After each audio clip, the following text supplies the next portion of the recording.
Hi, everybody. This is Gad Saad. Some of you who follow my work are well aware that I receive innumerable emails and messages on a daily basis from professors, from students, from parents of students, from other folks in other industries where they are recounting some of the trials and tribulations that they are facing in their lives when it comes to some of the idea pathogens that I discuss in the Parasitic Mind.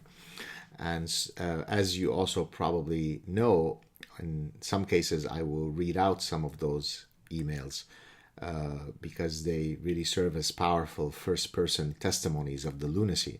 And I actually have several quotes in my book, in The Parasitic Mind, of such first person testimonies. So, keeping that tradition alive, here's an email that I received earlier today. I wrote to the professor in question asking him if I could read his email, and he happily agreed to it. I will be changing the names of the universities that he mentions from their actual names to simply Canadian University and US University. And I won't mention his name. So here we go. Dear Dr. Saad, thank you for your videos. They have given me some hope that I'm not going crazy. I have just ordered your book as well in the hope that it may bring me some comfort. I am a professor at Canadian University, having been here for 11 years. Previously, I was at American University.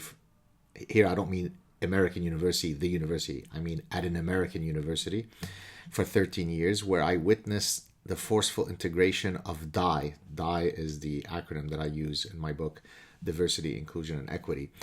So, where I witnessed the forceful integration of DIE into every section of the university. The American University is very diverse, with only 30% of the undergraduate population being white. However, this did not stop DIE being forced into every sector. This week, we were given notice that DIE would be implemented at Canadian University. Having seen how it transformed the American University, this immediately made me despondent and depressed because, as you state, DIE does not really mean what it says. This announcement was immediately followed by an email from a female faculty member telling us we needed to form a departmental committee and see if there were too many buildings named after men, too many announcements on the successes of white men, or too many scholarships named after men, even though the university offers several scholarships only for women. Basically, this person wanted to look for problems where they do not exist. Two male colleagues came and talked to me independently about this and expressed concerns. As you discuss, we now have to be very careful about even expressing a contrary opinion. Follow the DIE religion or face disciplinary action or even losing your tenured position. Implementation of DIE will mean more safe spaces where students and faculty have to be protected from the incorrect opinions. Ironically, straight white males will have no protection from very real threats of job loss or disciplinary action or being publicly shamed on social media. Older white men are now worried and depressed. This really has resulted in a hostile workplace. But this does not concern the university administration. It never stops amazing me how these people who scream for acceptance and tolerance are the most spiteful and intolerant to those who do not follow their ideals. From my time at American University, I see this morphing into a, quote, witch hunt, looking for offense and injustice where none existed. At the American University, a bias agenda was implemented where if a, quote, bias incident took place, it had to be reported to campus police and they had to investigate. Bias was classified as anything the individual took offense at.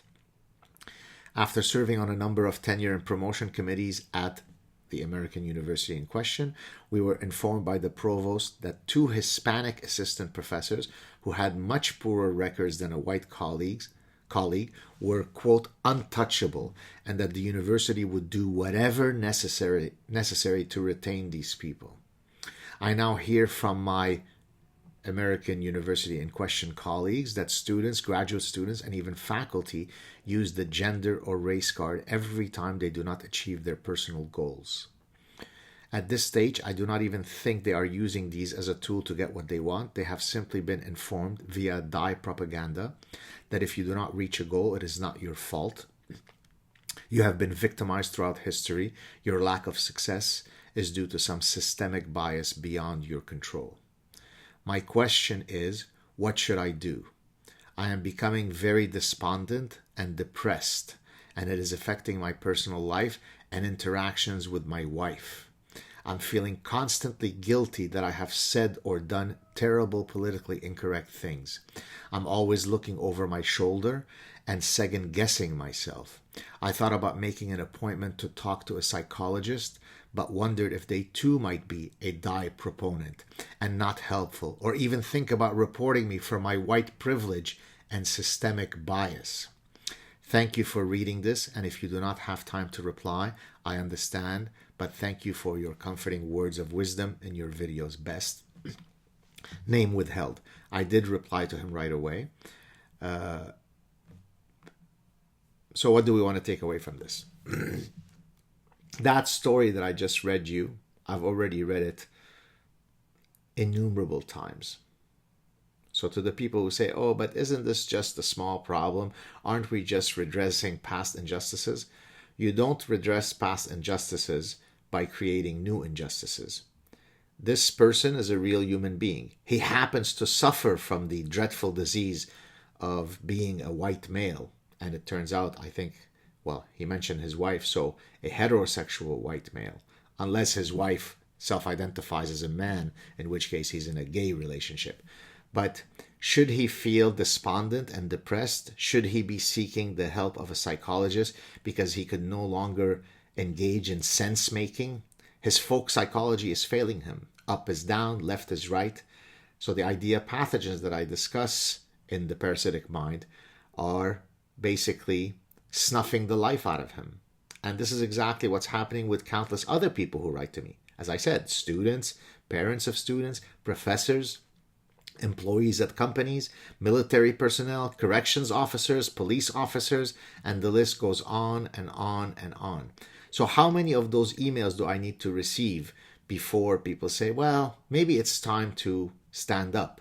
Maybe it's time to speak out. Maybe it's time to go back to a commitment to freedom of speech, to open dialogue, to unfettered flow of the exchange of ideas, to the promotion of individual dignity over tribalism, to the rejection of identity politics, to the promotion of an ethos of meritocracy rather than granting people advancement based on immutable characteristics that have nothing to do with their job performance.